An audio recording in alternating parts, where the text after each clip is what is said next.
Smartphone, smart watch কিংবা ল্যাপটপে charge দেওয়ার কথা তো সবাই জানেন, কিন্তু এবার বিশ্বকাপ ফুটবল ম্যাচের আগেও বলে চার্জ দিতে হবে। শুনতে অদ্ভুত শোনালেও 2026 ফিফা বিশ্বকাপের অফিসিয়াল ম্যাচ বলের ক্ষেত্রে এটিই বাস্তব। মেক্সিকো, যুক্তরাষ্ট্র ও কানাডায় অনুষ্ঠিত হতে যাওয়া এবারের বিশ্বকাপের সবচেয়ে উন্নত প্রযুক্তির ছোঁয়া লেগেছে মাঠের মূল উপাদান বলে।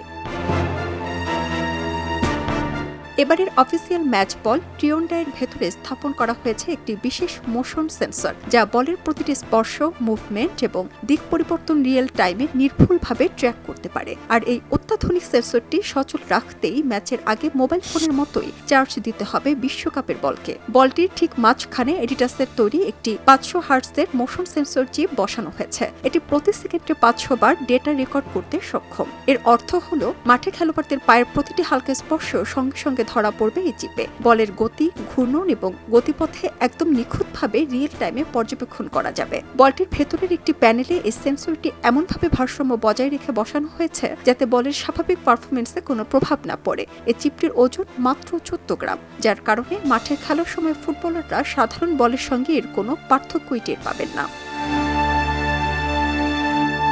এই প্রযুক্তি থেকে পাওয়া সব তথ্য সরাসরি এবং রিয়েল টাইমে চলে যাবে ভিডিও অ্যাসিস্ট্যান্ট রেফারি বা ভিএআর সিস্টেমে। এর ফলে অফসাইড, হ্যান্ডবল, ফাউল কিংবা বল লাইনের বাইরে যাওয়ার মতো কঠিন সিদ্ধান্তগুলো রেফারিরা চোখের পলকে এবং শতভাগ নির্ভুলভাবে নিতে পারবেন। বলটিতে ঠিক কোন মুহূর্তে স্পর্শ লেগেছে তা একদম নিখুঁতভাবে জানা যাবে বলে অফসাইডের চুলচেরা বিশ্লেষণে আর কোনো ধোঁয়াশা থাকবে না। এই স্মার্ট বলটি একবার ফুল চার্জ দিলে টানা প্রায় 6 ঘন্টা সচল থাকে, যা একটি ম্যাচের জন্য যথেষ্ট। তবে ম্যাচের আগে নিয়ম করে অন্য সব সরঞ্জামের মতোই এটি চার্জ দিয়ে প্রস্তুত করতে হবে। সারা জেরিন, খবরের কাগজ, স্পোর্টস। খবরের কাগজ, নিখাত, নির্ভীক, নিরপেক্ষ।